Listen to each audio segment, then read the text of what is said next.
இங்கிலாந்தின் பிரபல கம்பெனி ஒன்றிற்கு பெரியதோர் இயந்திரம் ஜப்பானில் இருந்து வரவழைக்கப்பட்டது. கோடிக்கணக்கில் அதன் விலை. இந்த இயந்திரத்தை இன்ஸ்டால் செய்ய ஜப்பானில் இருந்து ஒரு குழுவும் வந்திருந்தது. அதில் ஒரு 20 வயது மதிக்கத்தக்க ஒருவனும் இருந்தான். துருதுருவென எல்லோரிடமும் பேசிக்கொண்டும் சிரித்துக் கொண்டும் இருக்கின்றான். இங்கிலாந்து கம்பெனி நிர்வாகிக்கு இந்த சிறுவனை கண்டதுமே ஏனோ பிடிக்கவில்லை.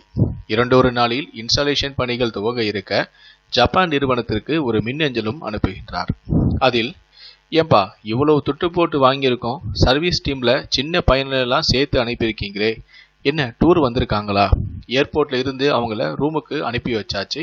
நாளைக்கு இன்ஸ்டால் பண்றப்போ அந்த பையன் மிஷின்ல கையவே வைக்க கூடாது. ஆமா, அதென்ன சின்ன பிள்ளைங்க சமாச்சாரமா? இதுதான் அவர் அனுப்பிய மின்னஞ்சலின் சாராம்சம். உடனடியாக அந்த நிறுவனத்திடமிருந்து பதில் அஞ்சலும் வந்தது. மன்னிக்க வேண்டும், தவறுதான். நாங்கள் அந்த சிறுவனுக்கு பதில் கொஞ்சம் சீனியரை நாங்கள் டீமுக்கு அனுப்புகின்றோம். அந்த சிறுவன் அங்கேதான் இருப்பான், ஆனால் கருவியை கையாள மாட்டான் என்று பதிலும் வருகிறது. சொன்னபடியே கொஞ்சம் வயதில் மூத்தவர் ஒருவரும் வருகிறார். குழுவுடன் இணைந்து பணியாற்றுகிறார். அந்த சிறுவனும் அவருடன் தான் இருக்கின்றான். ஆனால் அந்த மிஷினில் வேலை செய்யும் இடத்திலிருந்து கொஞ்சம் தள்ளியே அமர்ந்திருக்கின்றான்.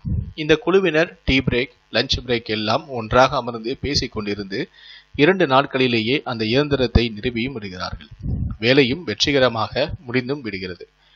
வழி அனுப்பும் போது அந்த இங்கிலாந்து கம்பெனி நிர்வாகிக்கு சின்ன ஒரு குற்ற உணர்வு. என்ன இருந்தாலும் இவ்வளவு கடுமையான மின்னஞ்சல் நாம் அனுப்பியிருக்க கூடாது என்றும் அவருக்கு தோன்றுகிறது. அந்த சிறுவனும் அவன் பாட்டுக்கு சிரித்த முகத்துடனே வளைய வருகிறான். அவனிடம் இதை சொல்லிவிட்டால் மனசு லேசாகிவிடும் என்று உணர்கிறார். குழுவினர் எல்லோருமே இருக்க அந்த நிர்வாகி சொல்கிறார், சாரி, ஆக்சுவலா பல கோடி ரூபாய் ப்ராஜெக்ட். இன்ஸ்டால் பண்றப்போ ஏதும் சிக்கல் வந்தா அப்புறம் பணம் நேரம் எல்லாமே பெரிய நஷ்டமாகிடுமே. அதான் கொஞ்சம் சீனியர் வேணும்னு நான் கேட்டுட்டேன். மற்றபடி ஐ லைக் திஸ் பாய், துருன்னு இருக்கான். ஆனா இந்த டீம்ல இப்படி ஒரு சின்ன பையன் வந்தது எனக்கு சரின்னு படலை என்றும் அவர் உண்மையாக பேசுகிறார்.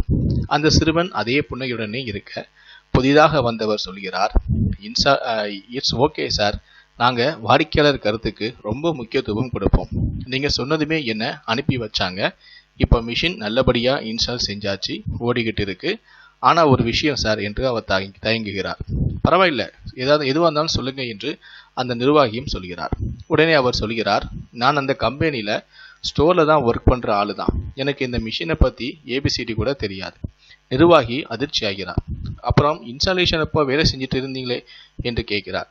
இந்த பையன்கிட்ட போய் கேட்டுதான் அவன் சொல்றதை மட்டும்தான் பண்ணினேன், அவ்வளவுதான் என்கிறார். அந்த பையன் எப்படி மிஷின் பக்கமே வராம உங்களுக்கு இன்ஸ்டாலேஷன் கொடுத்திருக்க முடியும் என்று அவர் ஆச்சரியமாக கேட்கிறார். அதற்கு அவர் சொல்கிறார், முடியும், ஏன்னா இந்த மிஷினையே கண்டுபிடிச்சதே இவன் தான்.